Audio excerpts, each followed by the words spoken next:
Awesome. All right, I got that going. Let me see if I can get Julie on the phone here so we can get started. Okay. Doug was awesome. I started a new paranormal show, and the guy that I had set up to interview had to back out. He had something come up. Oh. So I sent Doug a message. I was like, "Hey, do you want to come on and talk about UFOs tonight?" And he was like, "Sure, no problem." Yeah. Doug can talk for quite a while. Oh God, he's great. He makes my life so easy. Yep. All right, let's see if we can get Julie on here.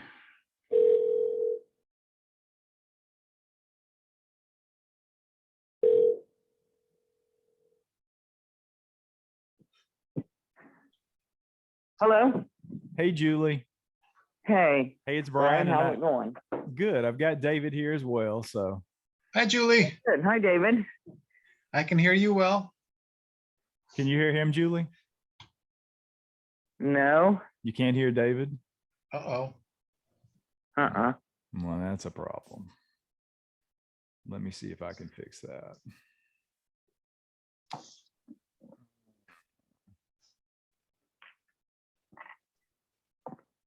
Is he on Zoom? He is. I am. I'm nodding. She can't hear that either. Unless I hear the rocks in my head. David said he's nodding, Julie, but you can't hear that either, apparently. Well, what did he say? He said he's nodding, but you can't hear that either. I don't really know how to make that work. That's really weird. Can Julie just join the Zoom call in audio only? Zoom? Yeah, God, I can't. Oh my God. My Zoom sits there and spins. Yeah, that's what David was just saying. Can you join into the Zoom call? But that's probably not going to work. I mean, I can try it if y'all want to send me the link, but I just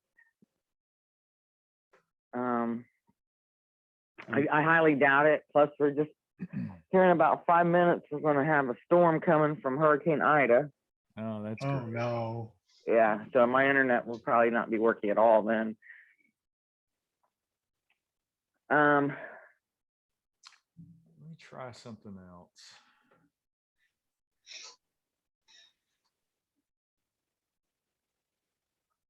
Just trying to go into the audio settings, Julie, and see if I can somehow bring David in so you can hear him. Okay. Let's see.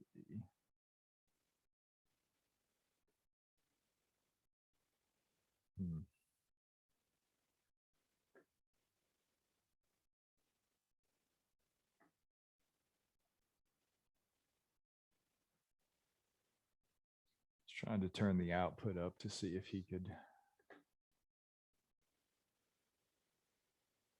say something now, David. Hey, can you hear me, Julie?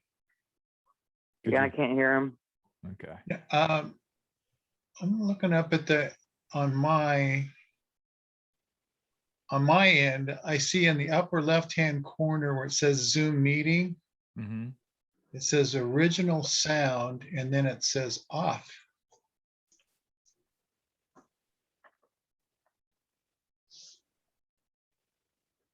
That's interesting because you can hear me. Yeah, I hear you fine. That sucks. Well, I mean, if you want to send me the link real quick to my email, I can certainly try it. Let me pull it up. Daniel sent it to David for me earlier today. I'm going to pull it up right quick and see if I can send it to you. I mean, it may work for a minute, but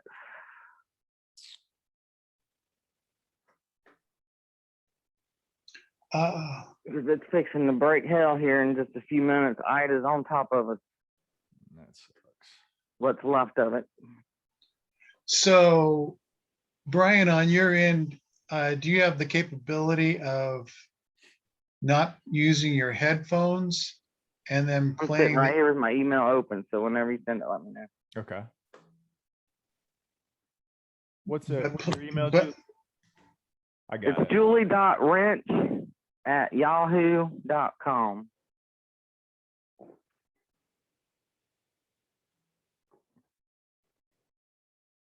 Julie.wrench@yahoo.com. Yes. What were you saying, David? Well, I was just wondering if you have the capability on your end of not using your headphones, but pumping the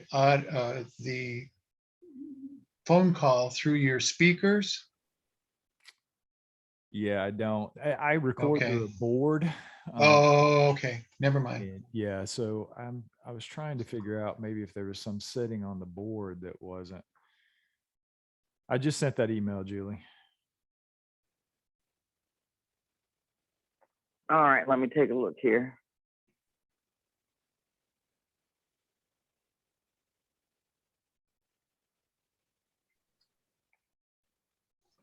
I got enough. I wonder if I could call. No, that won't. Wait, was If- that David? Yeah. Yeah. Can you hear me? I can hear him now. Oh, well then there you go. Not very well, but I can hear him. Yeah, I just pumped his volume up completely, is about as high as it'll go on my board. So if we have to do that, we can do it. He'll just blow out my eardrums. I'll just turn mine down.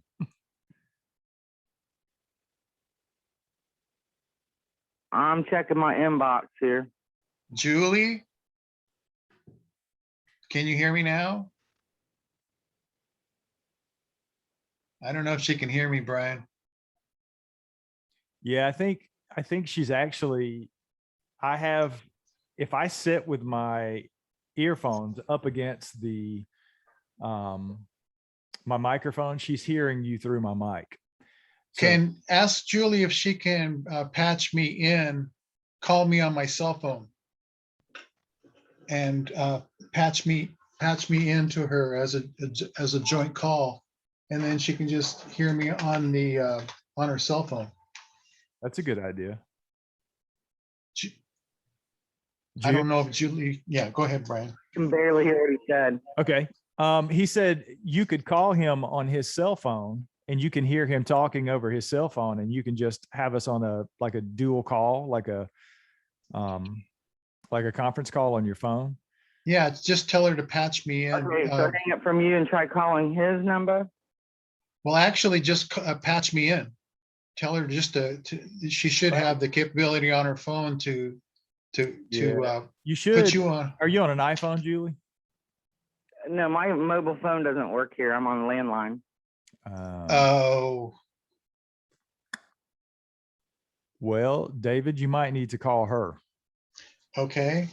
But I don't know, if she's on a landline, she won't be able to talk to both of us at the same time. Yeah, Not she won't be able unless to. you do a conference call and then call me in. Hmm.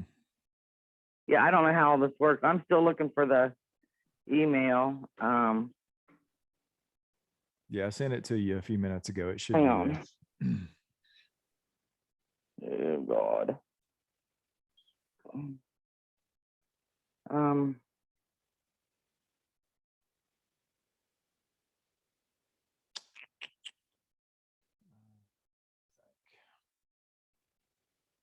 See, that's the problem with me doing shows where I'm at, because I it's know, always it that sucks. one thing.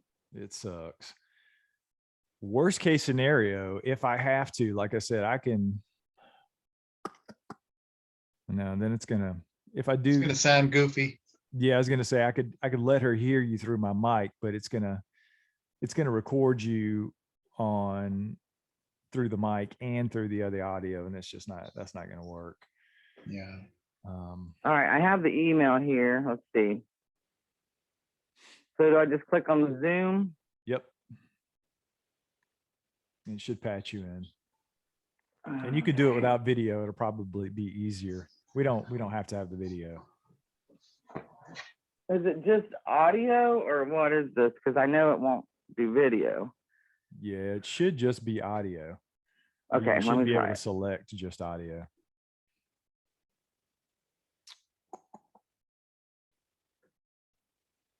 As long as my internet doesn't go out. It says launch meeting. Is that what I click on? Yep. Okay.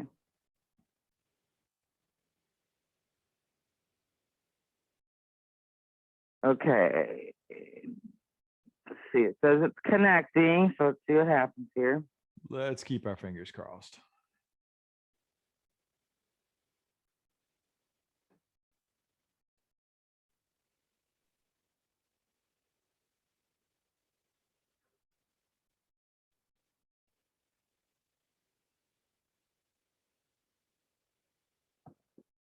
It says it's setting up Zoom.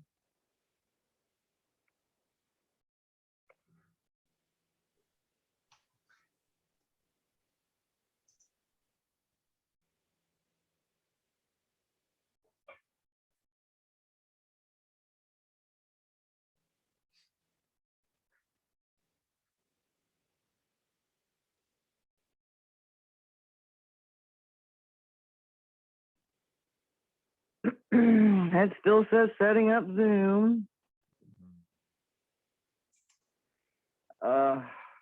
I tell you, beautiful place to live, but the technology really sucks. Yeah, we're pretty rural here in North Carolina. We finally got internet But last you know year. how it is, man. Yeah. It's like, We get nothing out here. yeah, it's If- great fun. Yeah, it's ridiculous. All right, so it still says it's setting it up, but it's about 80% done.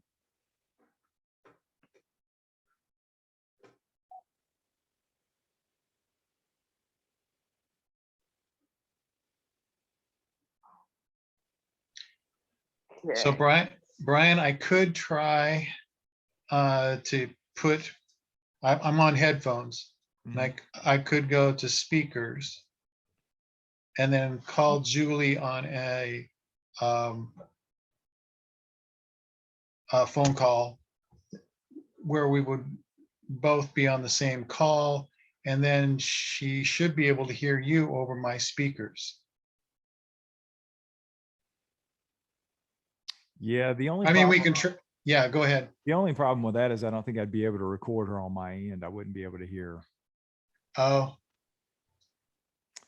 Because the only way she's in as far as audio is concerned is the phone that's running through my board. So okay. I got it.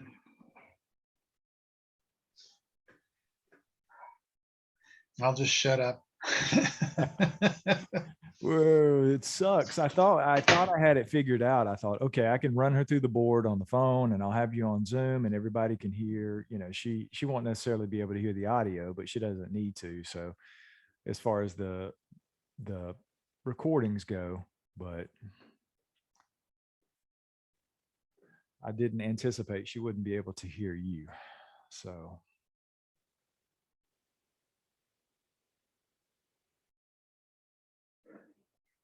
Let's see. Try this.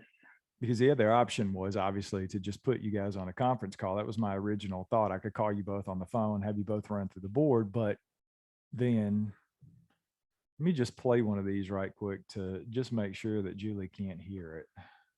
Because if we can figure that out, then we can push forward that way. But I'm Okay. gonna play something right quick. I'm gonna turn it down a little bit so it doesn't blow out my eardrums. Deeper and deeper, deeper sleep. Julie, I assume you can't hear that. Far asleep. That's the Barney Hill hypnosis tape. I'm going to try Zoom on my phone to see if it's any better. On my cell phone, which I'll be shocked to hell if it does work, but I'm going to try it anyway. Okay. I'm desperate at this point, guys. I apologize. I really No thought problem. I figured it out. So do you think it's technology that can be figured out? Yeah, I can definitely. I mean, if we have to, I'll do something different and we'll figure it out. But there's got to be a way for her to be able to hear, because I have the computer input and output set through the board that I record on. Yeah. So in theory, she should be hearing the same thing we hear, but for some reason that's not the case. Is it something Hey, wait a that, minute. It says it's connecting. I see Julie yeah, popping I up. see you.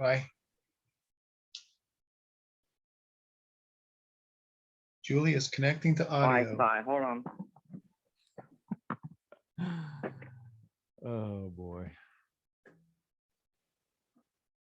Yeah, she looks like she's there, so it says it's Yeah. connected to audio. I'll keep my fingers crossed.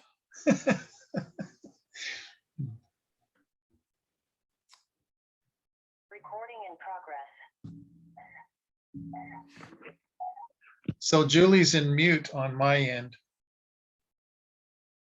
She has to unmute herself. I don't hear her back. I think she's still off the phone, so. Well, she may be trying to talk, but since she's muted, we wouldn't be able to hear her.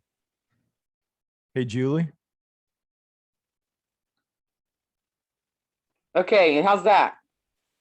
Very good on my end. Sweet. Oh. What was Are you still that? there, Julie? Hello? Yeah, we got you. Hi. Yeah, I'm here. Awesome. Hey. Well, wherever I you're can at, hear- don't move. No pressure. Right. Mm, If you lose me, I'll try calling back. okay. Try talking again, Julie. Test 1, 2, 3. Well, that was really good. I don't know how long that'll last. Are you on? Are you on landline? Or no, you're on. Are you on speaker? Speaker. Yeah, I'm on my cell phone. Okay, but are you on speaker? I guess, I mean, it automatically came up with it like this. Okay, well, what I guess what I was wondering is if you have to move your phone, if you put it on speaker, then you don't have to move your phone. You can just put it down someplace. If you follow. Yeah. Okay, it's on speaker, yeah. Okay, Okay. perfect. If as long as it stays like that, I think we're good. Yeah. Okay. Hi. Hi, Julie. Okay. Hi, David. All right. You so, sound great. Yeah, as long as you don't move. All right, so I'm gonna do a pause and I'll bring you guys on for the recording. So, and then we'll just interact, and I'll definitely do one at a time since we're having such a technical issues. So Julie, I'll bring David on first, and then we'll bring you in, and we'll move on from there. How's that?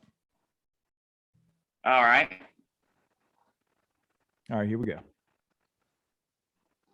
All right, folks, I want to welcome our guests tonight. We have none other than David Ellis and Julie Wrench. Welcome to the show, David. Hey, nice to be here, Brian.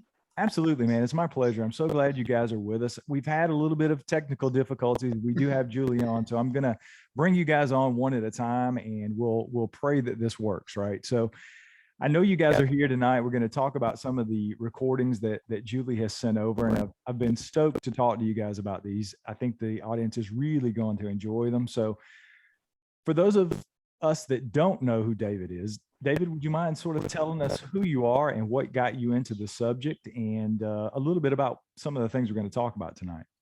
Okay. I'm born and raised in the state of Washington, here in the Pacific Northwest. And I've kind of had Bigfoot in the back of my mind forever, as long as I can remember. My grandfather saw one when I was maybe 5 or 6 years old.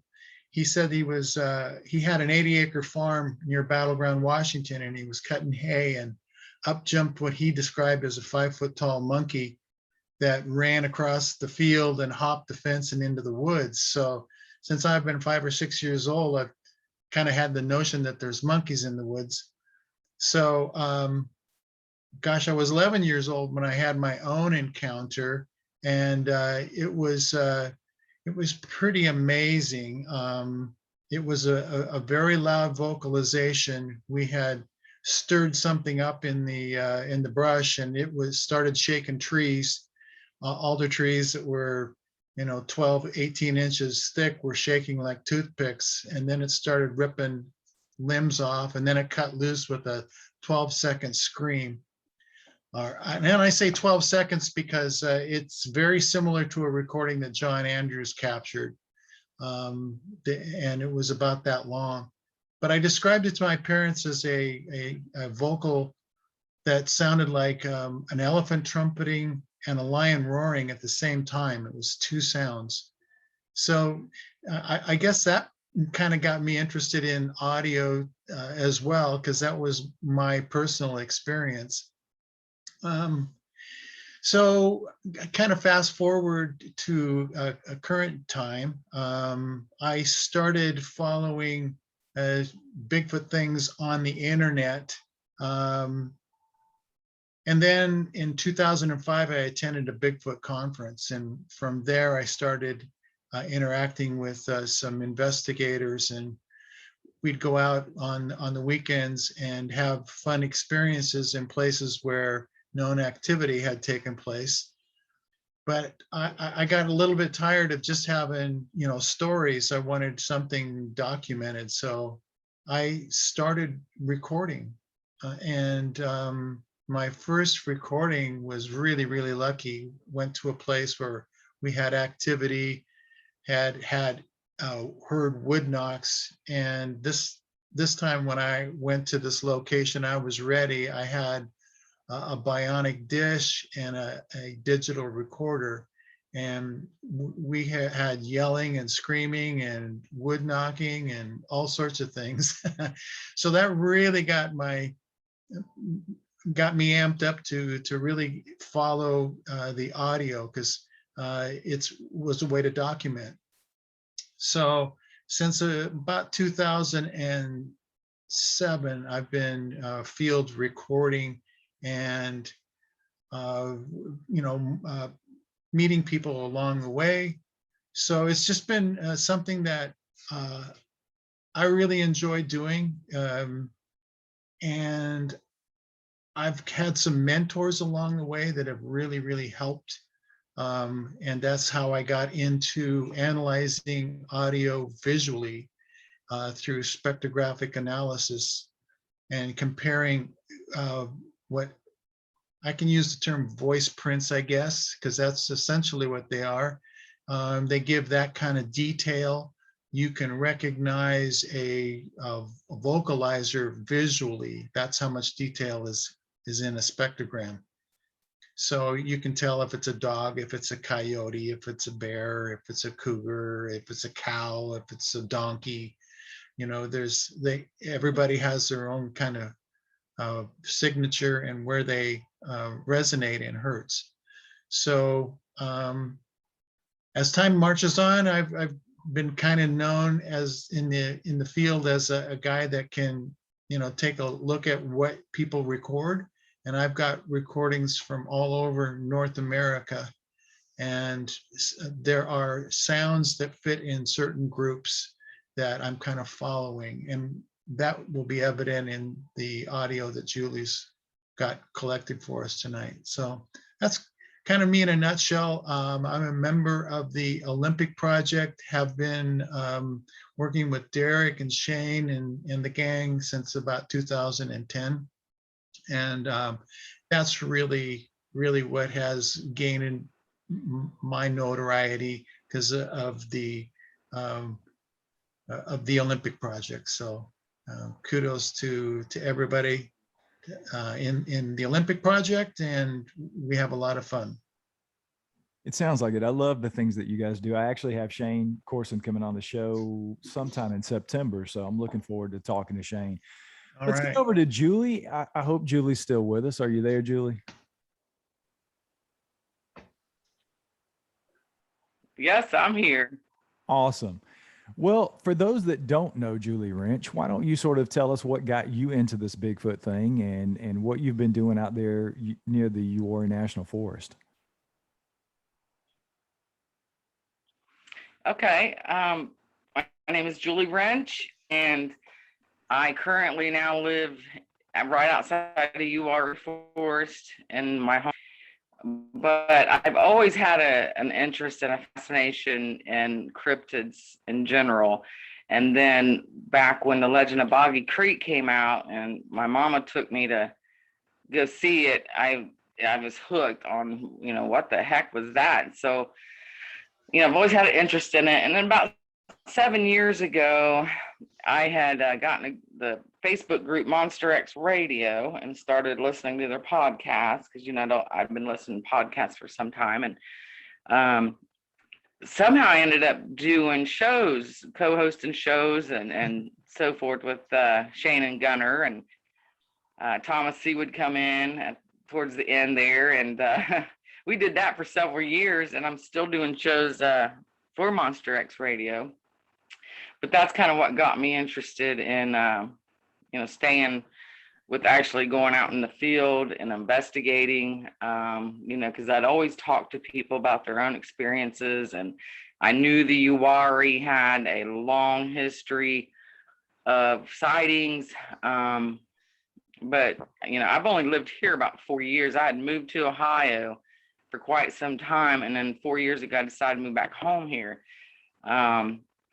So my ancestors moved to this area back in 1765 from Britain, and their last names was the Bruton family, and they pretty much helped, discover the area in the Uwharrie. They had 10,000 acres that they owned over there. So it wasn't a surprise to me that they had, legends of the wild man of the Uwharries. I'd heard that growing up. So, but during my course, anyway, make a long story short, during my course of time with Monster X, I got introduced to David Ellis.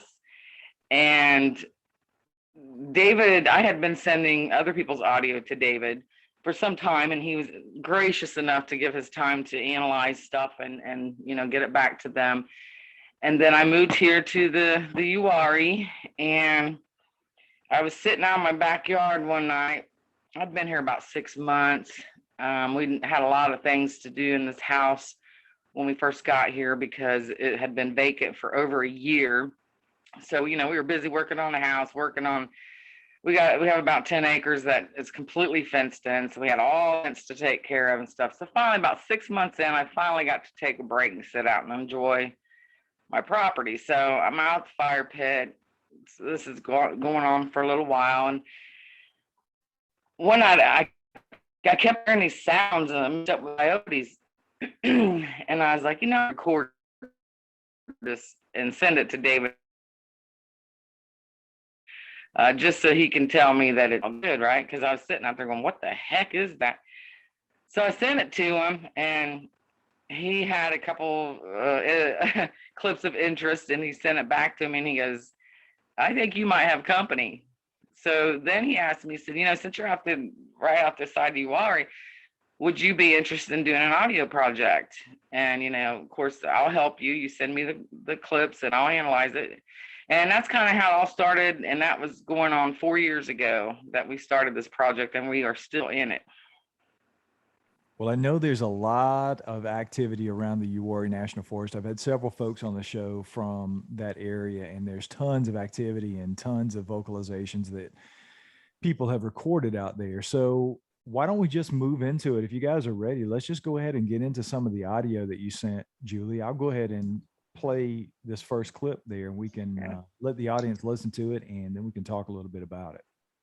Could I just say a couple of things before we start? Absolutely. Oh, okay.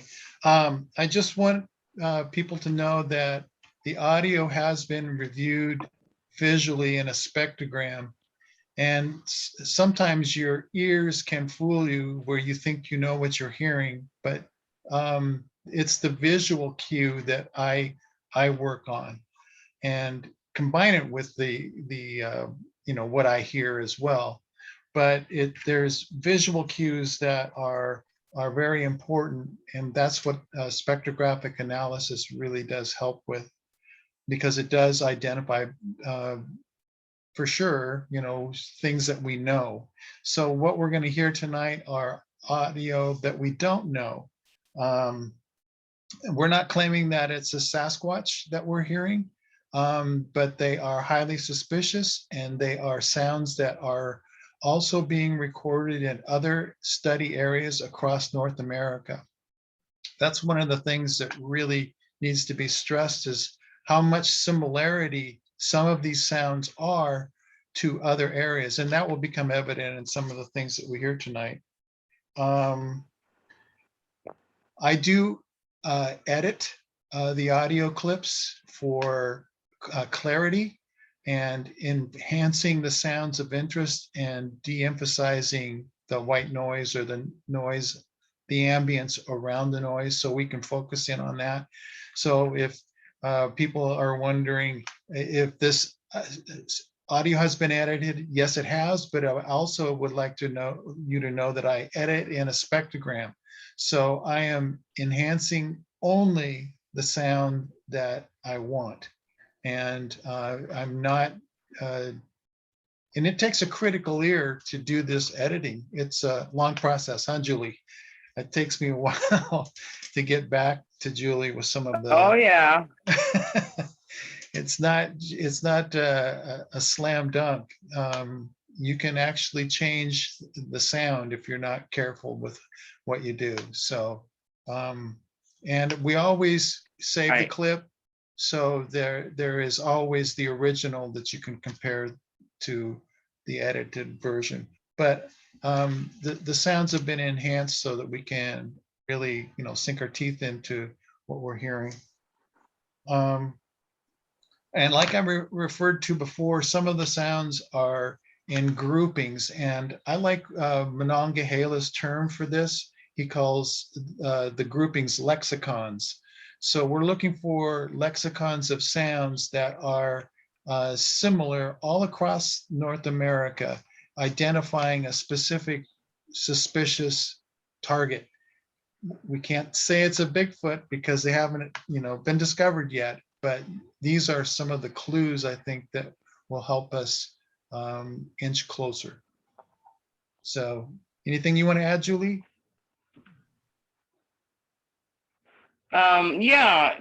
This first one that we're going to listen to is compiled of what we call long vocals. And all of these clips have been recorded from my backyard. I have a digital recorder. I leave it outside on the back deck overnight, and then, I take the audio and I break it up into 2-hour intervals, and I send that off to David, and then he analyzes stuff and sends it back to me. And over time, I've actually started learning how to analyze some of my own stuff, but I still send what I find on to David because, don't let him be modest. He's very, very good at what he does, and I trust him 100%. So he's definitely been my mentor on how to learn how to analyze audio. So, it's just, I'll tell you, we have, what do you think, David? 600 clips of interest from my house now? Oh God, I'm thinking even more. I wouldn't doubt it. Yeah, no, it's just mind-boggling. Okay. All right, are you guys ready for the Yeah, first and these, let me just say one more thing. These particular clips are just an example of many that I have, and these are some of the best ones. Yeah, I think if you have a fine ear, you may be able to tell that from one vocalization to another, you can hear similarities, and it's actually probably the same individual. So Julie's got probably 3 or 4 individuals, but some repeated sounds, and you can tell by the tenor of the resonance of the vocalization that it's the same character, right, Julie? That's right. All right, here Absolutely. we go. I think for the audience, I think some of these are probably looped, so you may hear it multiple times. Yes. Yeah. Right, here we go, clip 1.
That is crazy. Brian, just so you know, Yeah. And uh, look, I couldn't hear the audio. I think I heard what I could hear. I think it was coming through Julie's phone. That's no good. yeah, I But, couldn't hear the audio either. okay. I heard bits and pieces. Well, that's really. Well, I am familiar with the audio and I did take notes. So, I mean, I don't know. I definitely tested that part yesterday and was able to. I had somebody on Zoom specifically to see if we could hear the audio. So, I don't understand why you guys couldn't hear it. That really sucks. I mean, I could hear it in the background a little Yeah. bit, but Yeah. Yeah. It sounds like maybe what I was hearing then was through your headphones into your mic. That's possible, but I had my mic muted, so. Oh, There's definitely nice idea. But yeah, there's definitely something that I'm gonna have to figure out. I don't want to not do it justice. So, I mean, unfortunately, I think I might have to do some technical work and maybe unfortunately reschedule with you guys. It really sucks. I just don't understand. well, Go ahead, Julie. hey, Brian, I'm actually going to be at our beach place beginning September like 16th for a month and a half. So anytime after that, I have absolute full access to internet. So you won't have to worry about my end being an issue on things. If you square everything away on your end, know that on my end, if you want to schedule it past the 15th, I will be at our beach place and I won't have to worry about any of this stuff.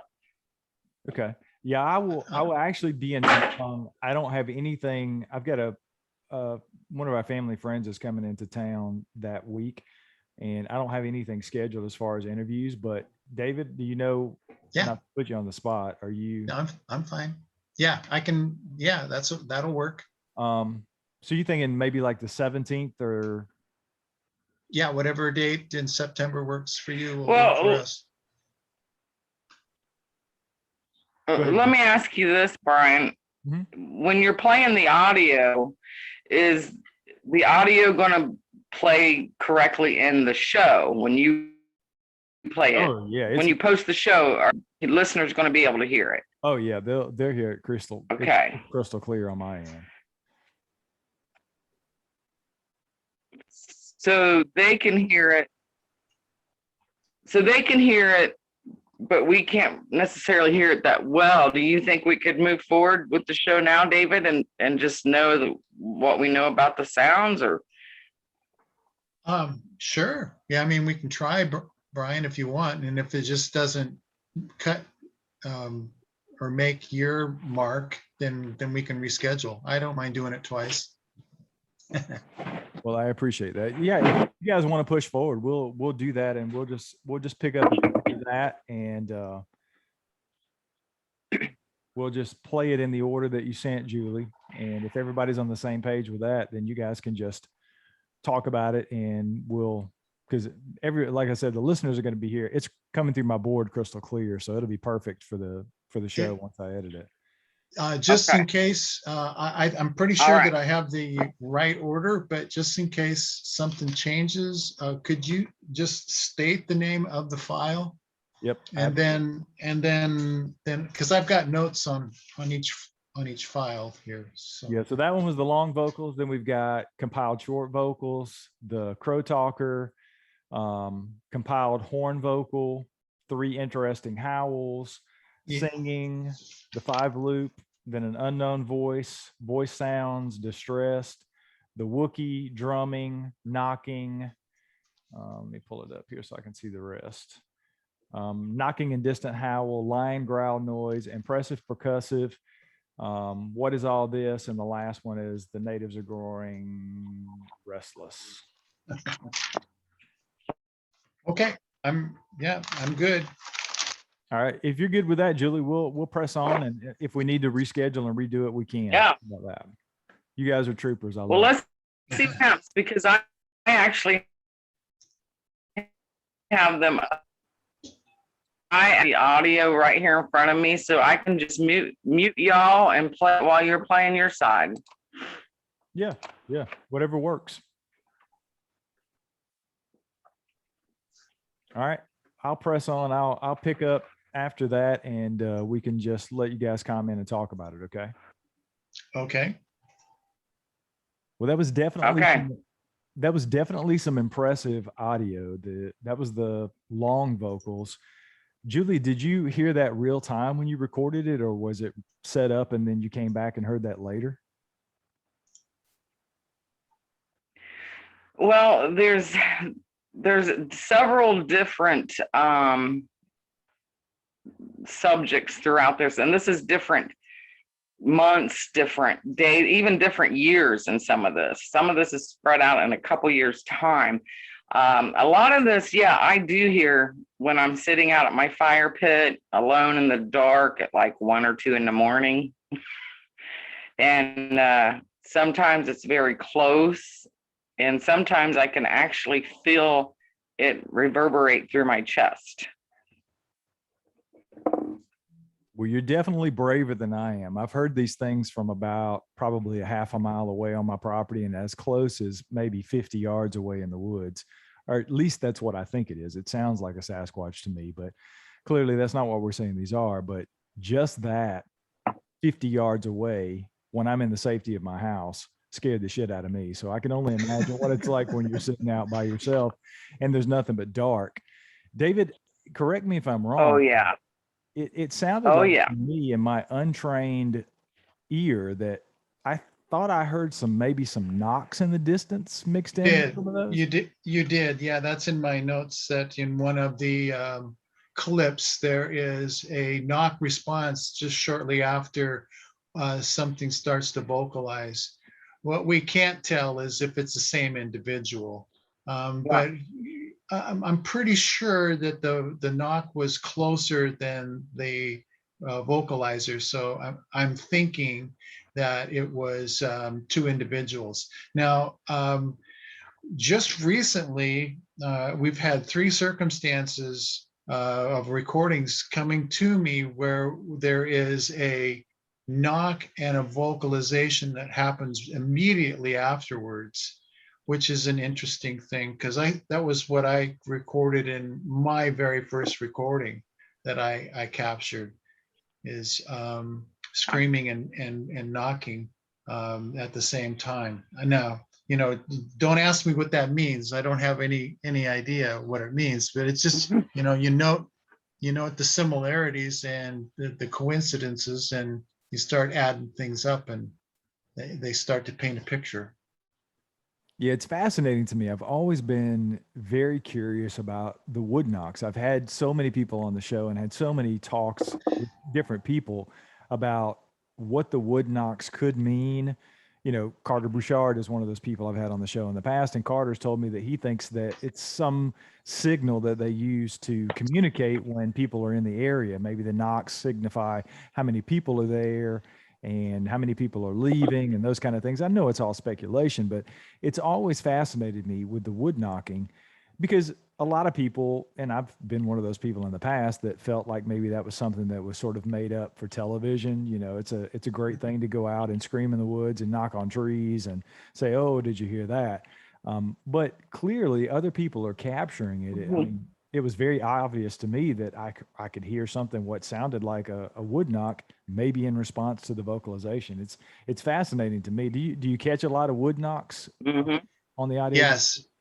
Yes, that's the most predominant type of communication that we seem to record. And I don't clip wood knocks from Julie's place. We've got 5,000 clips of wood knocks already, so so yeah, it just seems like that's the most prevalent form of communication. It's definitely interesting. You guys want to move on to clip Sure. 2? We've got clip 2 is compiled short vocals. Here we go. All right.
No matter how many times I hear those, it, it always just sends chills down my spine, particularly that last vocal is something very similar to what we've heard on our property here that Oh, had sort of a bark at the end.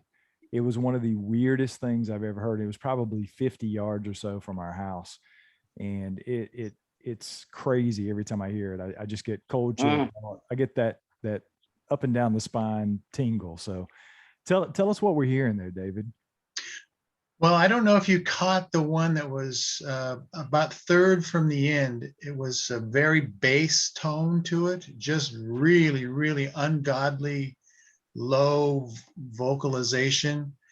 That particular voice structure has been recorded in 3 different sites across North America. So I don't know what it is that's making that, but it's not only does it live here in Washington, it lives in Alabama and it lives in North Carolina. And it's pretty spooky. That one is. For me, anyway. It is. It is. Yeah, it definitely freaks me out. Oh, That was yeah. one of the freakier ones. That, and like I said, the last one that we've heard something very similar on our property here just freaked me out. The first time I heard it after Julie sent the audio over, I was glad I was not in a dark room. Well, that's what we're looking for, or personally, I'm looking for sounds that creep me out and sounds that are you hear all across the country. So that's the interesting thing is that a lot of people don't know that we've got quite a few sounds that and similar voice structure, if you will. And I think the next one is going to kind of have some emphasis on that in the Crow Talker. That's a specific voice structure that also has been recorded all across North America in different study site areas. Yeah, I thought that one was really interesting. Let's just go right into it. Let's get right into it. It's probably one of my favorites. Right. This is the Crow Talker.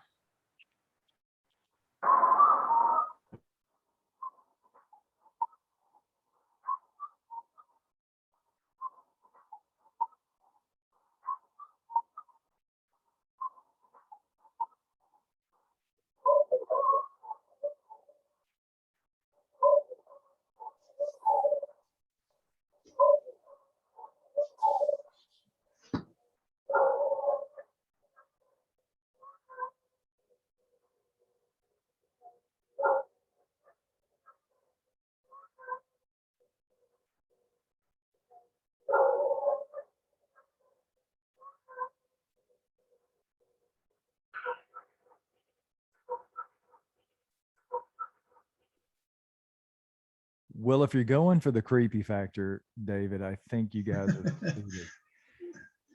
That to me is very, it sounds very ghost-like to me. If that is anything, did you find that amusing, Julie? Well, you talking about the second to the last one, right? Yes. If I were to hear Yes. what I think, Yeah, that one. Ugh. Yeah, it sounds like a disembodied voice to me. I mean, if I've never heard a disembodied voice, but I believe if I heard one, that's probably what it would sound like to me. Well, in some of the voice structures, it's creepy. In some of the voice structure that we will hear in some of the other audio, it's going to sound like the voices. You'll be able to pick them out because they have kind of a hearing challenged tonality to them, monotonish, nasally, and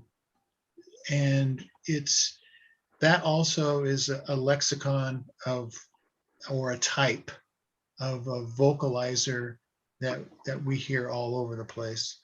So the crow talker has a little bit of that, but it's like maybe it's a juvenile.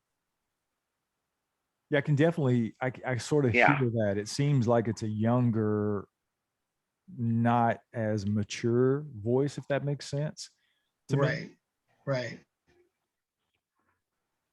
Well, let's just keep pressing on. Let's move on to the. I've been stoked about this, guys. I can't tell you how excited I am to get to play these. I've been listening to these things all week since Julie sent them to me, and I'm like, I want everybody in the audience to hear them. So I'm pressing on here. This one is clip 4. This is the horn vocal.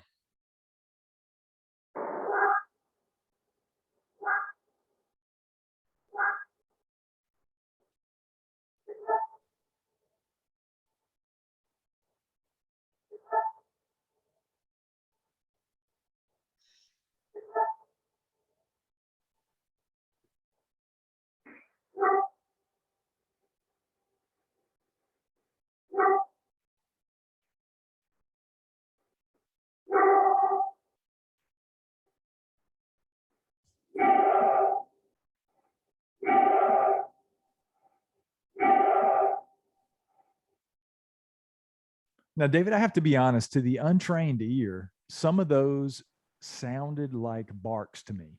And Yeah, it's a barking vocalization, very, very much so. But if you see it visually, and if you were to hear all the different horn vocalizations from across the country, you would realize again that this is a lexicon that's a group of sounds that fit a specific vocalizer that seem to be in the same areas that we have Sasquatch activity. The very first time I ever heard it, I actually recorded it. And what was interesting was that I heard somebody had an air horn in the distance in the woods, and they were quite a ways off, but I could tell it was an air horn. And about 5 seconds later, something organic mimicked that air horn. And I sent it off to the gentleman that I've been working with, Monongahela. I don't know if you've heard of him or not, but he's kind of my mentor. And I asked him, I said, what the heck is going on here? I'm pretty sure this first vocal or first sound you hear is an air horn, but the second one is not.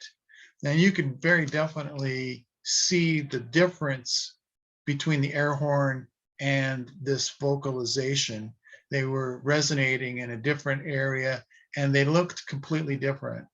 And he said, well, that second one is what we call other, and also recorded by other investigators, is the horn vocal. And we've got it all across the Southeast here. So that was the first time that I had heard that. And then I worked with a witness that had one go off about 50 feet from her and literally almost blew her off the deck. You probably remember that story, Julie, right? With Donna? Oh, yeah. Yeah. Oh, yeah. So these are a compiled list of horn vocalizations that Julie's recorded, and it fits the same pattern. But yes, it does have at times it can sound kind of dog barkish, but it is, if you saw the visual cues, you would understand that it's not a dog. And just for the audience, I know it's probably difficult if you've never dealt with audio in the past and seeing it. Like for example, I don't analyze sounds like David does, but when you do a podcast like this and I do my own editing of the show, I can definitely look and I know what the sound of an looks like before I get to it in the audio, because I just know what the signature is, because I edit most of those out of the show. You don't hear a lot of ums in my show from me or the guest because I edit them out, and I'm able to see those before I even get to them. I could do it in my sleep. So I definitely get what you mean when you say you can see this when you're analyzing the audio. And I think that's so important, because when people do say, hey, that sounds like a dog. Well, if you analyze a dog barking and you know what that signature looks like, not just the sound, but the look. It's clear, much clearer to the eye in most cases, if I'm understanding you correctly, David, to see Correct. what that looks like versus what it sounds like. Yeah, there's some information in the teaching industry that is kind of interesting. 50% of the human population understands things or understands communication via sight. 30% of the population understands information well through audio connections, your ears. And then the other 20% understand things better if they have a touchy-feely, kinetic methodology. So right off the bat, if you're not communicating to 70% of the population by just hearing. The ears are the receptors, but your mind interprets. And so I don't know how you're interpreting sound. You may have what's called a tin ear. You may have perfect pitch. We don't all hear the same.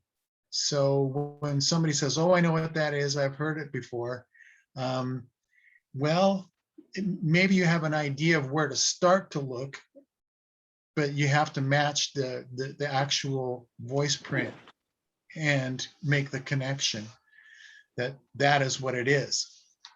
So, and you can do that fairly easily. Like you said, you almost get to the point where you can do it in your sleep. And it's interesting that there's appears to be, like in the story you told about the horn, you heard the horn and then you heard the mimicry. When I had Ron Moorhead on the show, that's one of the things that he experienced up at the Sierra camp was what they believed to be some mimicry of mechanical sounds 8 miles in the woods, car doors slamming and things like that, that sounded very similar to the real thing, but it was clear that it was some sort of mimicry. And I've always found that fascinating that these things are able to do that. But it makes sense if they're spending time around humans or interacting with humans, whether we know they're there or not, then clearly they have the ability to mimic some of the sounds that we make and some of the things that they see us with make. So I think that's fascinating. Well, it's part of the human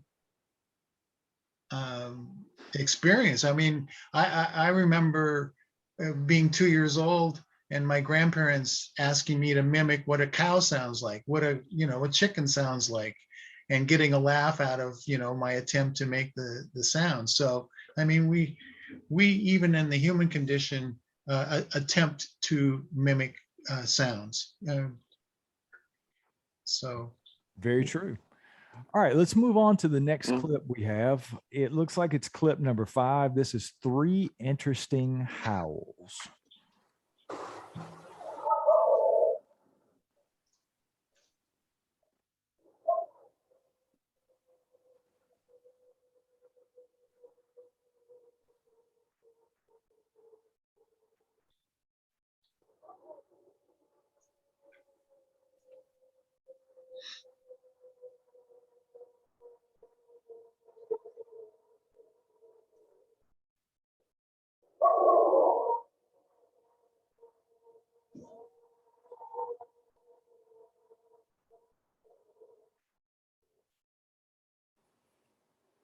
And again, to the untrained ear, some people would say, and I'm sure skeptical people say, that's probably coyotes.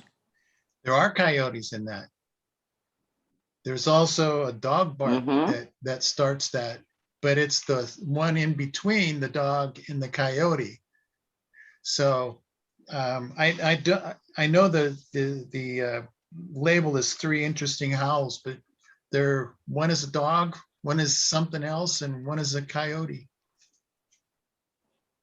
Yeah, I could definitely hear something that sounded really different there. And my eyebrows even went up when I heard it because it stuck out clearly that it was different than the other sounds that I was hearing, for sure.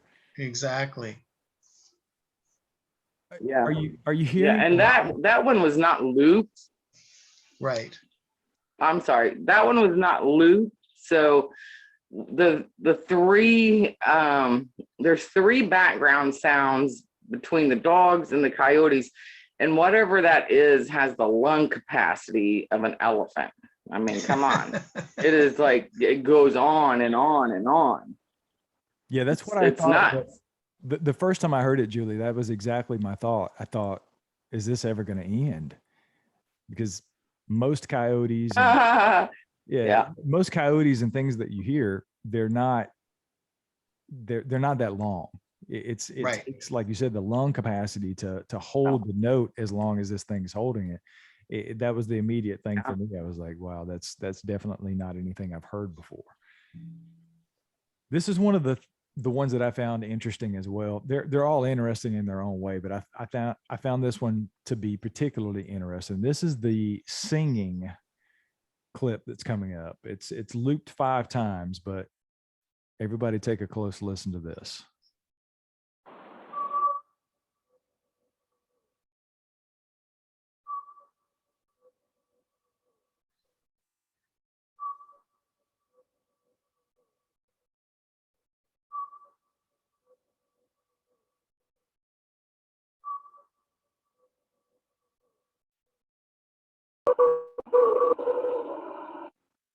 Mm-hmm. The first time I heard that, I think I joked to myself in the car. I talk to myself a lot, folks, but I was talking to myself in the car after listening to it, and I said, it sounds like this operatic singer is warming up before going on stage to me. It definitely Yeah, exactly. I've got 4 different study areas where this phenomenon occurs. And they all sound similar but different. I mean, they're not, it's like they all each have their own little tune that they sing. So Right. Yeah, I found it fascinating. I just, it immediately, it sounded like a woman singing to me, but clearly different in its own way. Yeah. That's the odd thing about these clips. And Go ahead, Julie. no, I'm sorry.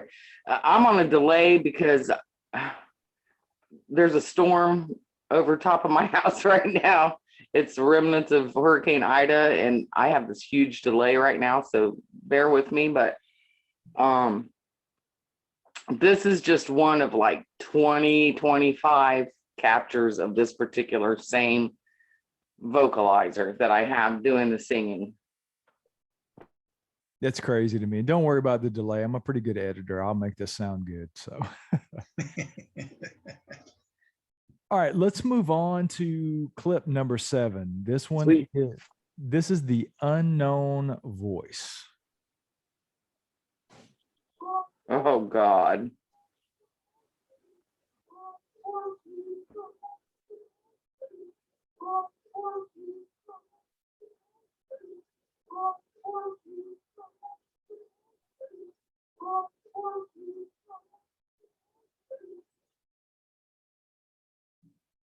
If I sum that up in one word, it's creepy. Well, Yeah. it's like that hearing challenged voice that I told you about. It's kind of nasally, kind of sing-songy, kind of monotone, not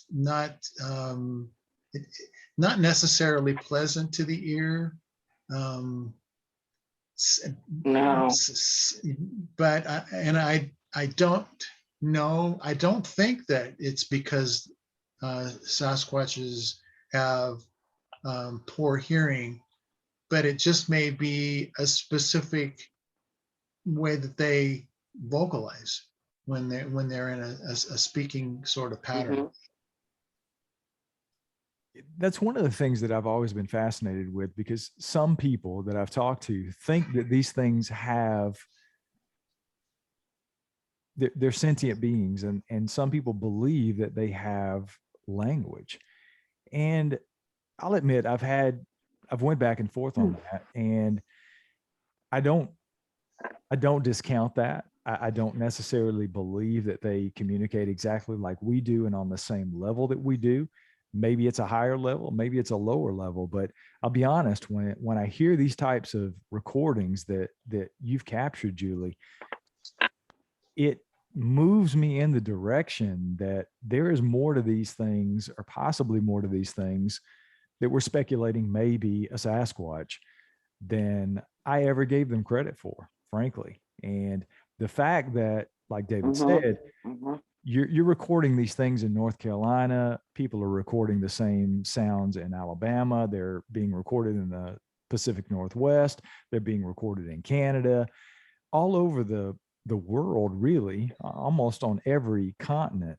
People are recording these vocalizations, and they're all very similar. It's the same thing that I say often about recording people's encounter stories, whether they be visual, whether they be vocalizations. There are always these similarities. And once you record so many of these different stories from so many different people that have never talked to each other, they've never communicated, they've never shared their stories. Sometimes I'm the first person they ever tell their story to. And all of these similarities exist. And I just think it's so fascinating. And I think it's so amazing that you guys are doing what you're doing with this project and bringing that out for all of us to experience.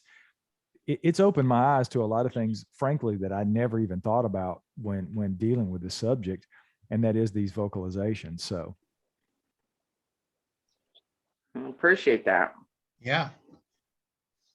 yeah, I think it's fascinating, and I like I said, I don't even know what to say about some of these things, because it's just, I heard it for the first time and I thought, man, that sounds like it's talking. It sounds like it's singing. Yeah. It sounds like it's responding to Oh, something I'll else. tell you what, Brian, this next one, boy sounds distressed. Nope. I'll tell you what. I get goosebumps every time I hear this or even think about this one, because I've had people tell me that it sounds like it would be a female of whatever is the species or subject. It would be a more of a feminine type contributor, almost in distress. And that's why it's called Sounds Distress, because it's almost, I don't know. I'll let you go ahead and play it, and your Well, listeners can be the judge.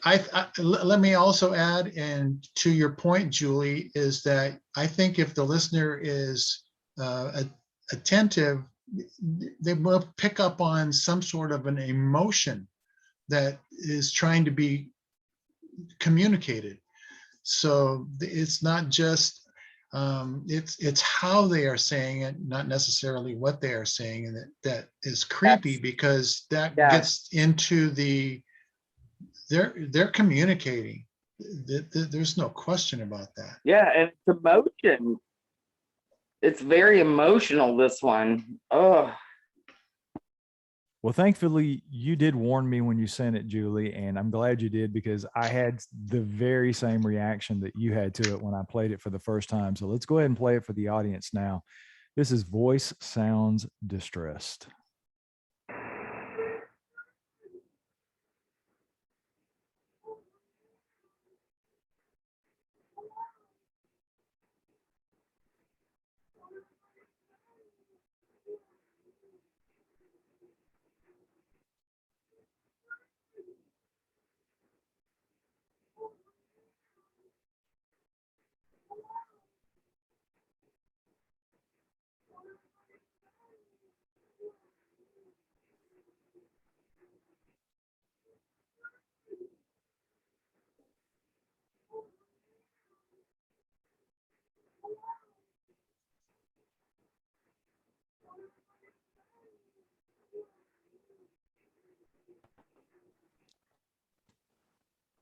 Wow.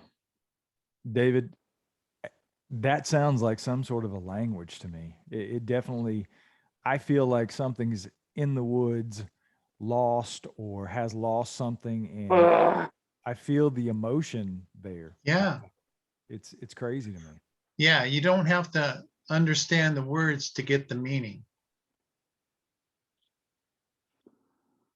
Julie, have you ever recorded anything similar to that in the past that gave you that same sort of feeling? I'm sure after you've heard these recordings so many times, you have to sort of connect with them on some way, or at least I would think so, because they're so close to where you live. I mean, have you ever heard anything before this or Hmm. since then that has given you that type of emotional response?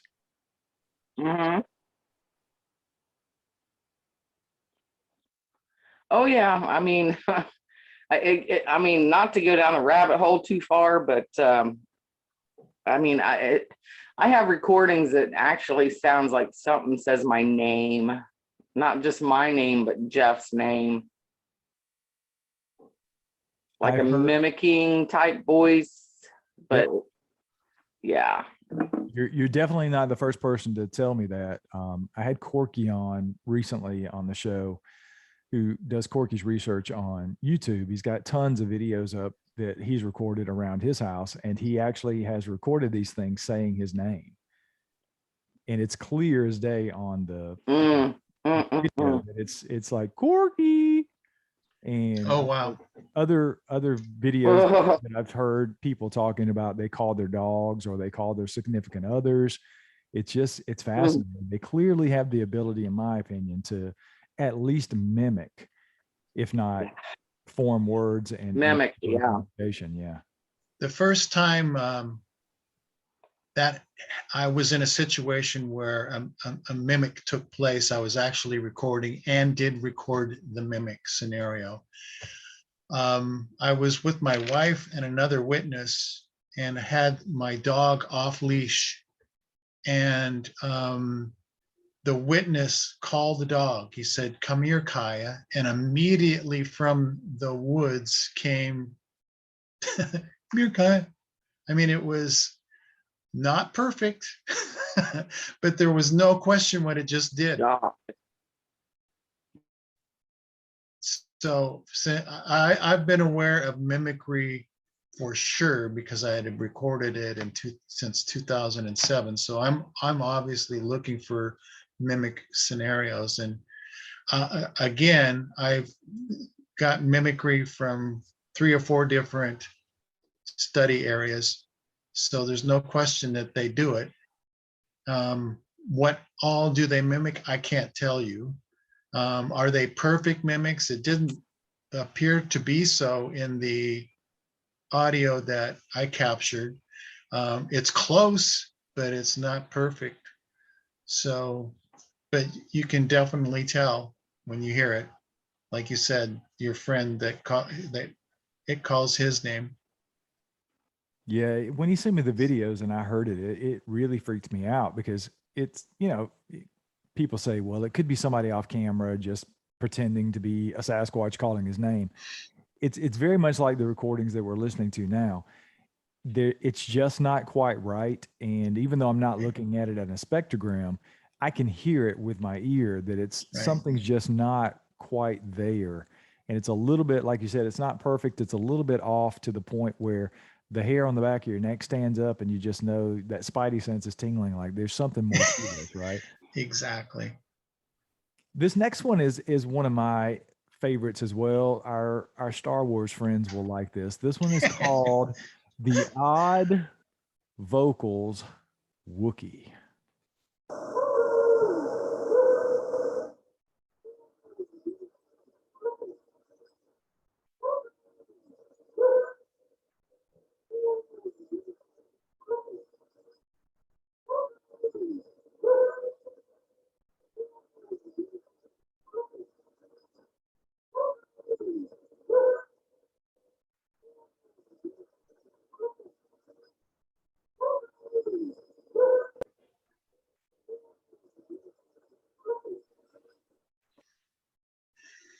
The first time I heard that, I was sitting in the studio and I was playing all this back and I clicked on that one. And my first impression was, this is a Sasquatch in the woods, in the river, after stealing some moonshine from a moon. It just sounds like they're having a good time to me. That one is probably the least creepy out of all the vocals to me. It just sounds like whatever that is having a really good time in the woods. Oh, did we lose Julie? Yeah, it looks like she probably dropped out. I think she did that earlier and then she came back. So Okay.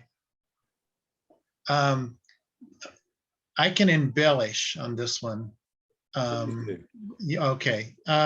So this is kind of jaw-dropping for me because this is the voice of someone that we've been following at another study area since 2014. And when Julie recorded this voice in, let's see, let's look at the notes, 2020. There's no way it's the same. I mean, we're talking about East Coast, West Coast, 3,000 miles apart. And they're not saying the same thing, but they're talking exactly the same way. And this is just mind-boggling to me that this particular voice, this particular tonality, it is here in the Pacific Northwest and in North Carolina. It just, yeah, this particular recording could have been recorded at the other study area that I'm working. It's so close. And we had called it the whoopee wookie because that's what it sounded like it was saying. And it's clear as a bell. So I would just, this one floors me the most, probably. Yeah, it's the same with all of those similarities. Like I said, with the sightings that people have and the mannerisms of what they describe, the physical descriptions they describe, and then the vocalizations. And you add all of that on top. And I say it on my show often, I am a skeptic. I believe that these things are real. I do, because I believe I've had experiences. I've never seen one, but I believe I've had experiences that I can't explain any other way. So, but I always approach the evidence skeptically. You know, Sure. I spent a lot of years in law enforcement, and I'm a very one-to-one correlation kind of person. And it's the same thing I've said on the show about the tree knocks and Right. even with the vocalizations, right? If you don't have that eyewitness account where they saw this thing vocalizing and then recorded it, we're really speculating, right? It's the Right. same thing with the wood knocks and frankly, all the other evidence. And so I come at it from a very skeptical point of view, but skeptical or not, when I hear things like this that can't be explained, in my opinion, any other way, I certainly, I'll be honest, I know you're not saying it, but I believe that these are probably made by a Sasquatch. I don't know what else Well, it could be. yeah, well, that's just it. I mean, you don't want to paint yourself into a corner ever, because when you do, then somebody comes along and you know, physically proves that that's this and not that. So you know, I'm always subject to somebody being able to prove, but they have to go through the same process as I did. They have to show a visual confirmation.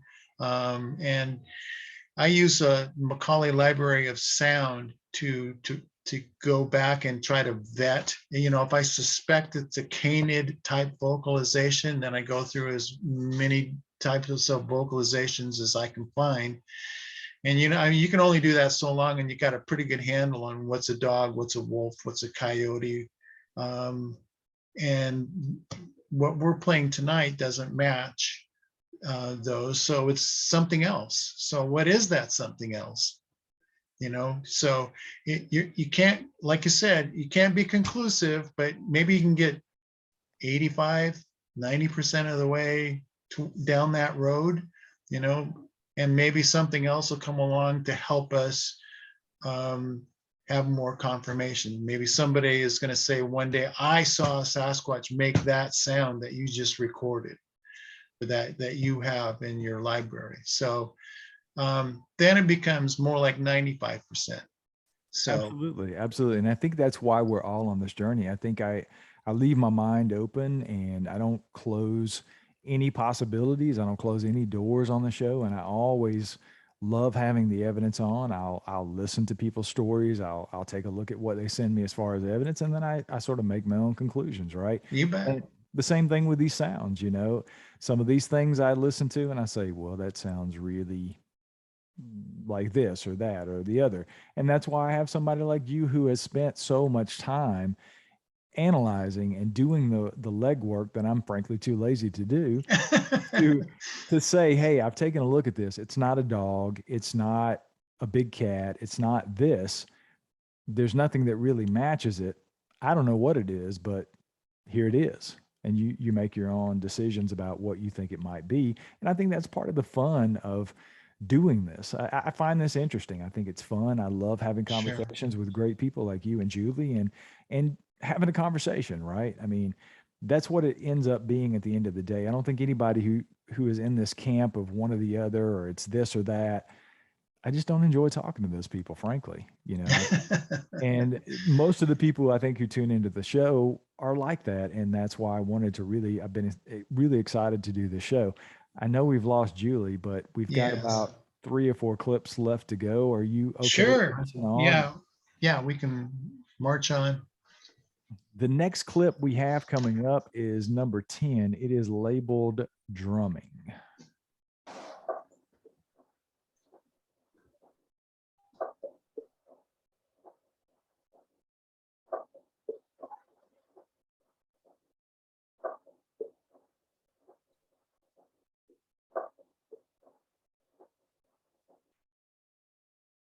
That definitely sounds like it's pretty far off. What are you making out as far as that goes, David?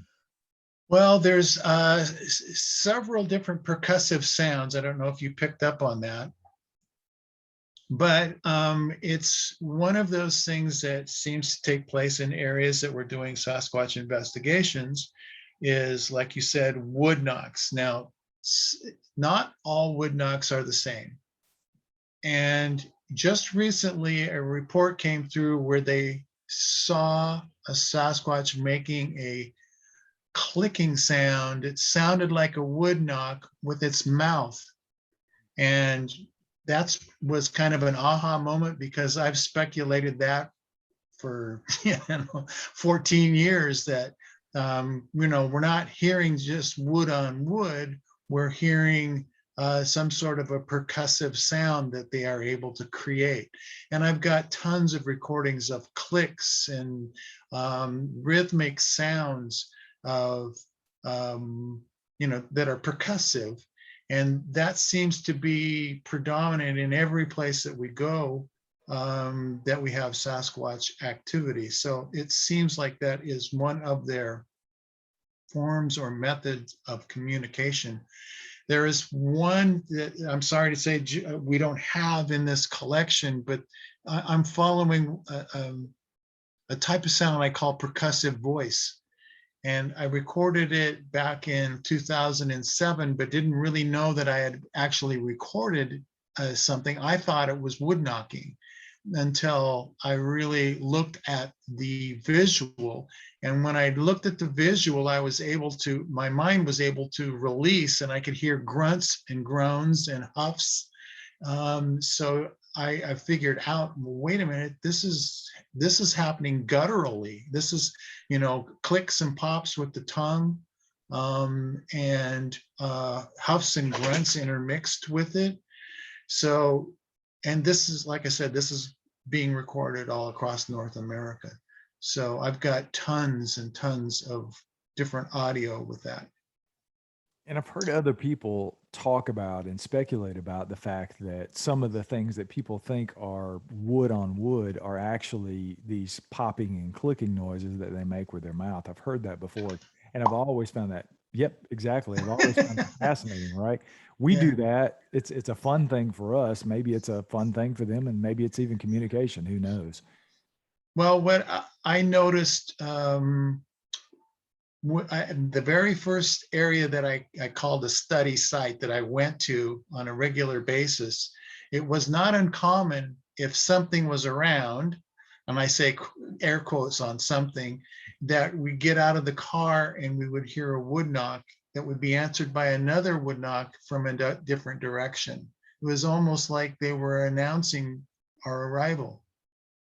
And then when we would leave, we'd hear a wood knock and another wood knock. So it was like they're leaving. So, you know, it seems to be a stealthy form of communication, something that if you weren't in the know, you would never hear the wood knock. It would just go right over your head. It would just be some sound in the woods, and you know, you would probably pass it off as a woodpecker or something. So, you know, if you don't know what you're looking for, you won't hear it. But if you do know what you're looking for, you probably will hear it.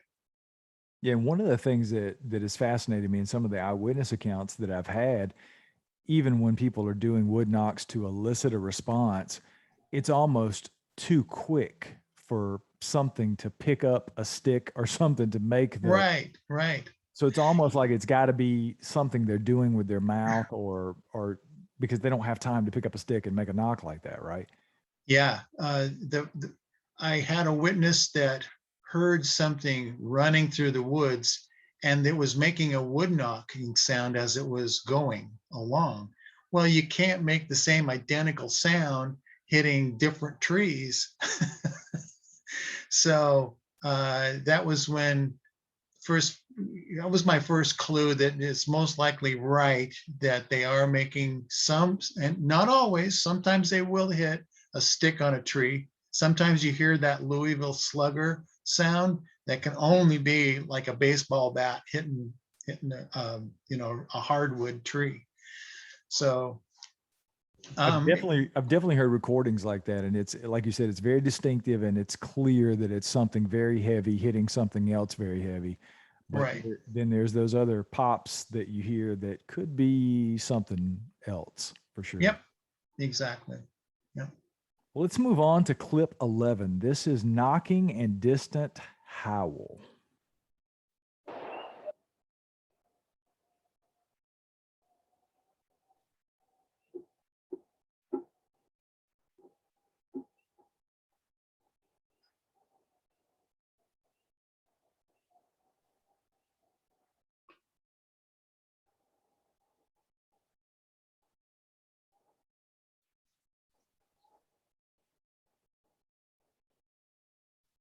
I thought that clip was very interesting because I can't tell if it almost sounds like the howl and the knocking may be related, like something's responding to something else to me. I don't know. Right, right. That's the impression I got as well. That's why we include the clip, because it does sound like a response. And I have recorded vocalizations in wood knocks in close proximity. So it's like one vocalizer shouts, does a shout out, and another one answers with a knock.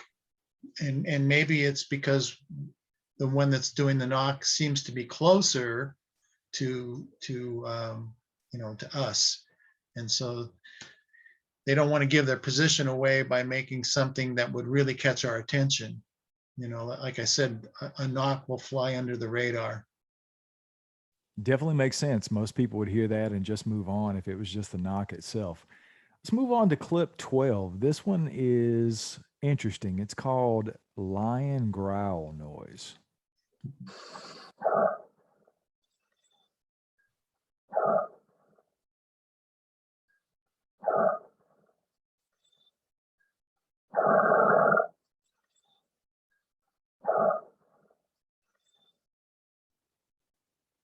I thought that clip was very interesting for a number of reasons. It's in of itself, it does sound like a very large cat to me doing some sort of a growl almost. It just seemed cat-like to me in the beginning. And the other thing that makes it very interesting is I want to be sort of delicate here because I don't want to really call anybody out, but I had somebody recently send me a video, and it's a very similar growl, but it was a little suspect. That's all I'm going to say. It was a little suspect. The video it didn't appear to be legitimate to me. But the first time I heard the sound, it was very similar to that, a little different and a little more prolonged, but very, very, very pronounced. And it was coming from a handheld device, and it was way too close to make sense to me. So I actually sent it over to Doug Hychek and said, "Hey, what do you think about this?" You know, I do that often with Doug. I'll send him something and say, "Hey, what do you think about this?" And immediately he said, "Sounds like it's dubbed in. It sounds like a big cat growl that's been dubbed over a video poorly." And I was very disappointed because I won't get into why, but I say that, but it was in the very similar area, let's say, to Julie's place. Yeah, I have no idea what this is. And I could be convinced that this is a cat real easy.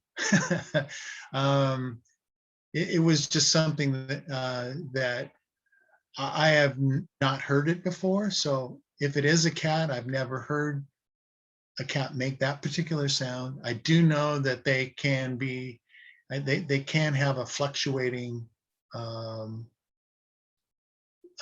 guttural growl. And again, that very well could be a cat, a large cat. But I don't know. Julie would have to tell you, you know, what her cat situation is out at her house. So Yeah, I know for most of us in North Carolina, they say we don't have big cats. that's everybody wink wink. Exactly. We've definitely seen some signs of big cats on our property here in North Carolina. I don't believe that at all, for sure. Yeah. Clip So 13 is interesting. And this one is impressive percussive.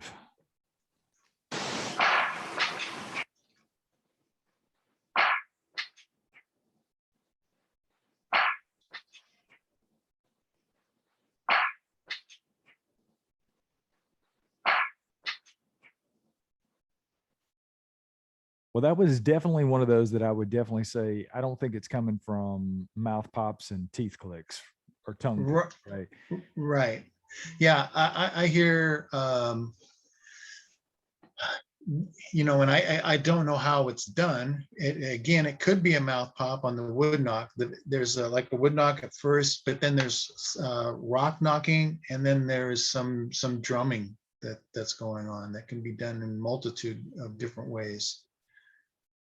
But it definitely sounded like, to me, I heard like a whoo mixed in with some of the percussive noises.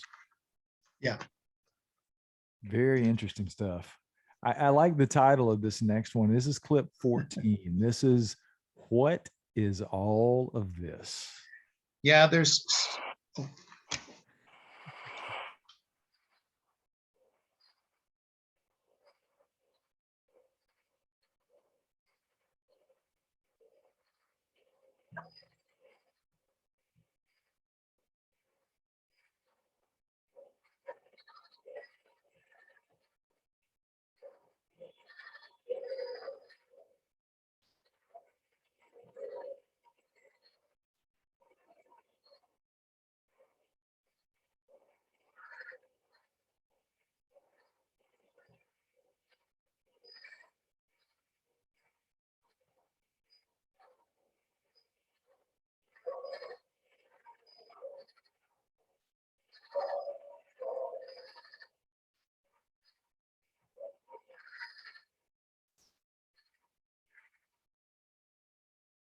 Well, there was definitely a lot going on there. I know I picked out some crickets, and I think I heard some frogs and some other things that I was able to pick out. I wasn't honestly able to pick out a whole lot. What is your take on that, David?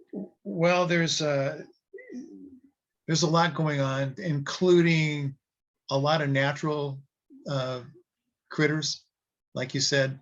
I think there's dog barks in there, but there was something kind of that seemed to be stirring everything up, and that's quite common. It seems like, and Julie will confirm this, that she can kind of track where something is by how the local dogs are barking, and she'll follow. You know, it creates a commotion in the east, and then pretty soon there's commotion of dogs in the southeast, and then there's a commotion of dogs in the south. And it's like something is moving through the area that's stirring everything up. Well, you may or may not have been able to pick up the undertone of some of the suspicious sounds. Again, it's something that you can see visually, but maybe not hear with the ear.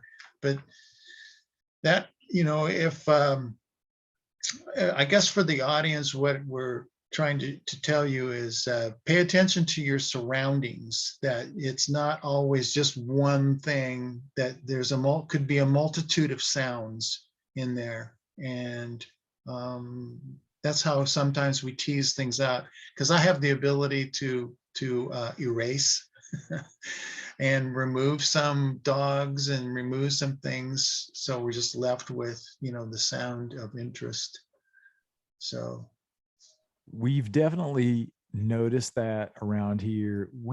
Like I said, we've had probably 6 or 7 different incidents where we've heard what sounds like Sasquatch or Bigfoot vocalizations near and or on our property.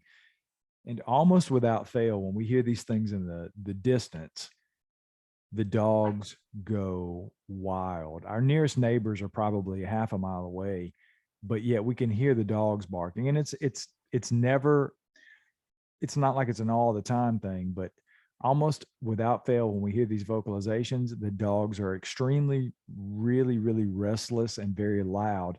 And then we can hear the vocalizations. Sounds like a half a mile away up on the ridge behind us. right. Yeah. What's interesting is in both of my long-term witness projects, there's an overabundance of dogs. And it just, I'm talking 25, 30 different dogs barking all night long.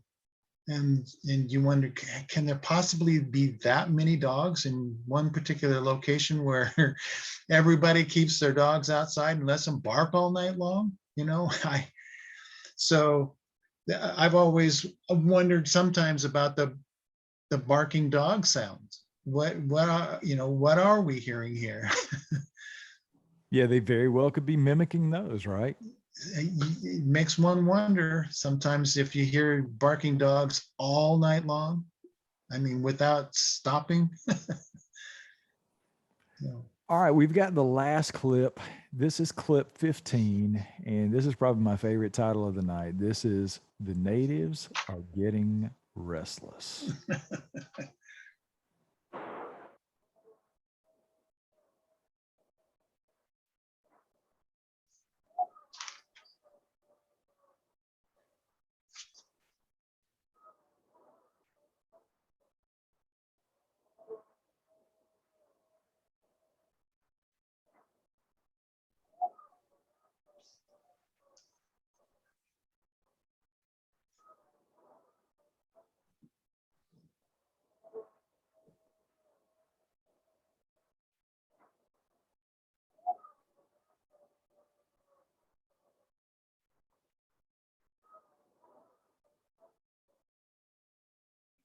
Definitely a lot going on there. It sounded Yeah. like to me, I heard some things that sounded sort of coyote-like to me, but I don't know. What is your take on that one, David? Well, there's lots of different vocalizers in there. And yeah, you dialed in on the coyote. There is some, but there's something else that's going on, and they seem to be vocalizing over one another. So I think that's where Julie kind of came up with their restless, is that they weren't even waiting for one to stop responding before they climbed all over the response. So, and it's kind of like how coyotes do that. They seem to bark over one another when they get going. So it's like there's something suspicious in between everything again. Definitely some interesting stuff. I hate that Julie dropped out on us. She was Yeah. definitely having some technical issues tonight on my end and hers. And the storm definitely, I think, took her out. I hope she's okay. I'm going to check on her here once we finish recording. But Sure. any last words on the audio, David? I know you've been doing this for for a ton of years now. And is there anything that you want to leave with the audience? Maybe if they're looking to take their own equipment out and look for audio, is there anything you would suggest? Is there anything you just want to leave us with about the audio that you've collected and analyzed? Sure, it's been kind of a long journey for me. I've started from just inexpensive equipment, dialed it up to really expensive equipment, spent a ton of money on equipment, and then ended up dialing it all the way back to just putting a recorder out in the field, turning it on and letting it record. Mostly because I have the capability of increasing the volume. If something is recorded, that's 2-3 miles away, and I can't really even barely hear it in the recording, but I can see it in the recording, I can amplify that to the point where I can get a really good beat on what the vocalization sounds like. So, what I would tell people is, if you are interested in getting more recordings, find a place where you can set your recorder out constantly. And Julie's been doing this for 4 years, but 4 or 5 times a week, recording all night long. So the process is tedious until you can learn how to analyze it visually. But that's how we're able to get as much stuff as we have, is that we've got thousands and thousands of hours distilled down to 20 minutes. So so it's a long process to get a lot of different diversified sounds. They don't seem to be in one particular area for a very long time. It seems like they come in and they move out, they're gone, they come back.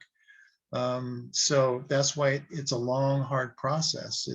You're not going to have something odd every night happen. It'll come in spurts, and then it's gone for a while, and then it's back, and then it's gone. So this is not an easy game. If you want to be in for the long haul, you got to learn some certain tricks of the trade, which is how to analyze visually.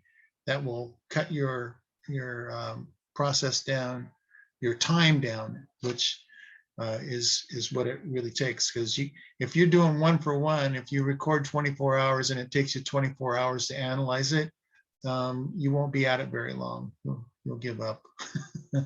Same thing with podcasting. If it takes you 24 hours to edit an hour down to a show, you're not going to be a podcaster very long.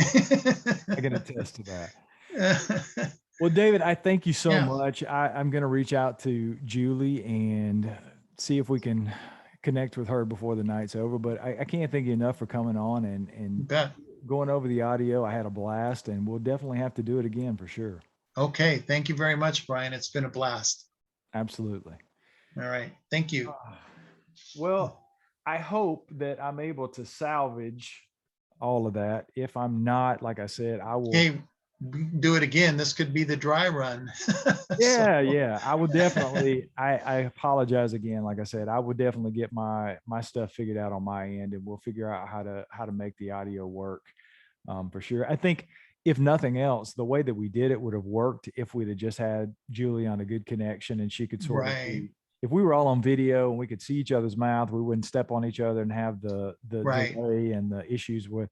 I'm a little concerned about her opening audio. I'll try to clean it up as best I can and see if we can make it work. But yeah, it is. Well, if there's any part of it that you just want to just chit chat again, I mean, we can do that as well. And then if you want to edit that in.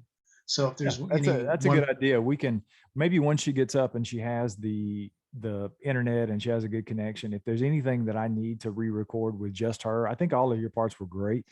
Sure. I can get with Julie and we can figure that out for sure. And if I need to, I can edit it in for make it sound like we knew what we were doing. Exactly. Like this is my What a first concept. show ever. I'm like, I felt horrible. I hate to have, I want to be on time. I want to have everything in a row and I want everybody to have a good experience. And this is literally the first time I've had any type of technical difficulty since I've been doing the show. And I feel horrible because I knew it was going to be a little challenging with two people in the audio. And I just should have done my So, homework, I guess. so Brian, since you're an audiophile, do you have a recorder? I don't. Get one. I Spend had two. one. I have to say, when I started doing the show, I bought like a Zoom recorder. I think it was a Zoom H4 or something like that. And it was horrible. I had the worst problems with every time I'd go to record a show, it would freeze up. And I Yeah, thought it was just the I don't like recorder. them. I don't like I thought it them. was the recorder that I had. So I sent it back to Amazon because I paid like 250 or 260 bucks. Right. They sent me another one. It did the exact same thing. Look up Roland Ederol.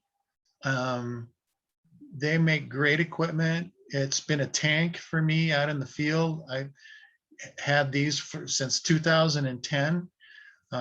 They work great. You may even be able to find some used ones. But what I like about the Ederol is that you're able to roll a file over as you're recording. So and that's important for me because you can't split a 2 gig file real easily. Right. It's much easier if the recorder is splitting the files for you so that you have something manageable to plop in your software. But anyway, great recorder. All you got to do is to keep it weatherproof is put it in a baggie, seal it up, and try to put some cover over it. But in your location, if you're getting vocalizations, I think you would be absolutely stunned about how much vocalization is going on when you're not aware. Yeah, I tell you, the times that we've heard them in the distance, it was during the winter, which I thought was kind of interesting. We had a hot tub out we live in a tiny house, and we had a hot tub out off the deck, and we would be in the hot tub, 7, 8, sometimes 9 o'clock or later at night, just sipping wine, talking, winding down before bed. And we would hear these vocalizations. There's nothing but about 150, 180 acres of property on the back of us. There's nothing but property on either side of us, like I said, and in front of us, there's nothing but woods. And we'd just hear like these Ohio howl type, whoa, Yeah. distance. And I'm like, what in the hell is that? And I mean, the first time I was like, well, did I have too much wine? I thought I was yeah. We heard it probably over the course of the winter from, say, late December into, we probably took the hot tub down 1st of March. It started warming up here probably 6 or 7 times. And then the most recent one that we heard was it's been about 3 months ago now. We were up in the loft and I just finished a show and I was doing some stuff, making some notes before bed, and we had the windows open. It was about 50 degrees outside. It was nice weather. And like 40, 50 yards off to the side of the house and in our woods, we have 40 acres. And then there's probably another 70 acres on the other side of where our property line ends. We hear this, like, it was like the clip. I forgot what clip it was. And it was like that, oh, like a bark at the end. And I'm like, what the? Did you hear that? Like, what was that? What do you think it was? I'm like, what could it have been? It's not a person on our property. People know us in this area, and you don't come on somebody's property in North Carolina, you get shot. So do you have a covered shed of any sort that's, I mean, not enclosed, but just an open shed or open roof? We have like a 12 by 44 shed down from the house that has an outdoor kitchen that's covered, but it's open. That faces that side of the property. That would probably be the place where I would recommend you go down at dusk, you turn it on, and you come back in the morning, you turn it off. Now, do you have a power there? Yes, I have a solar system set up down there that I could plug it into. It's So powered. you won't have to be operating off of batteries. Yeah, I can Yeah, definitely plug it in. yeah. So if you can operate off of a land power, then you'll save a ton of money, not buying batteries to record. Um, Well, I wrote down Roland Ederall. I'm going to check it out because you're not the first person to say that. Like other people have said, well, why aren't you recording? I'm like, I'm the Bigfoot podcast guy. And then I'm going to, I'll probably I don't- get the best audio Yeah, ever. And nobody's going to believe it because they're like, right. oh, he's just playing it on his show because he wants it. Yeah, Yeah. he's got the place to edit and create it, and He's a hoaxer. yeah. I can Oh, hear it well. now. Well, like I said, Thank David, you. thanks so much, man. I enjoyed I knew you and Julie were both going to be great. You always hope that, you hear people on other show. I heard you on some of the other shows that you've been on, and you and Julie, Oh. I'm like, yeah, they sound phenomenal, like phenomenal people. And then some people I've had on the show, I was like, yeah, that wasn't what I was expecting. So you guys are Oh, fantastic.